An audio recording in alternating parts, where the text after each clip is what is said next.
गावातील तरुणांनी जीवाची बाजी लावून वाचविले गरोदर मातेचे प्राण। हिंगोली जिल्ह्यातील संततधार होणाऱ्या पावसामुळे खेडोपाडी नदी नाले तुडुंब भरून वाहत आहेत। यामध्ये चौंडी बहिरोबा येथील सौ ज्योती रामेश्वर किरवले या महिलेला गरोदरपणामुळे अचानक पोट दुखण्यास सुरुवात झाली। पण पाऊस तर रौद्ररूप धारण करून पडत होता, तर नदी पात्र सोडून वाहत होती। यात नातेवाईक व गावकऱ्यांनी डिलिव्हरी पेशंटला चक्क मानवी साखळी करून पलंगावर झोपवले। 10 ते 12 वाजता युवकांनी मोठ्या जोखमीने जीवाची बाजी लावून पुराच्या पाण्यामधून बाहेर काढले। ताबडतोब सदर महिलेला पुढील उपचारास वसमत येथील शासकीय स्त्री रुग्णालयात पाठविण्यात आले। गावातील धाडसी तरुणांमुळे गरोदर महिलेला जीवदान मिळाले।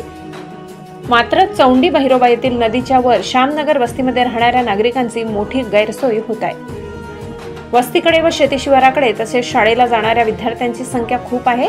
पुलाची उंची खूप खोल आहे, यामुळे थोडे पाणी पडले की नदीला पूर येतो व इतर गावाशी या गावातील नागरिकांचा संपर्क तुटतो। सदर पुलामुळे बरीच जीवितहानी झालेली आहे, यामुळे लोकप्रतिनिधी व संबंधित विभाग यांनी याकडे लक्ष द्यावे आणि या पुलाची उंची वाढवून नवीन पूल बांधून द्यावा अशी ग्रामस्थांकडून मागणी होत आहे। प्रतिनिधी श्रीहरी अंभोरे पाटील, हिंगोली।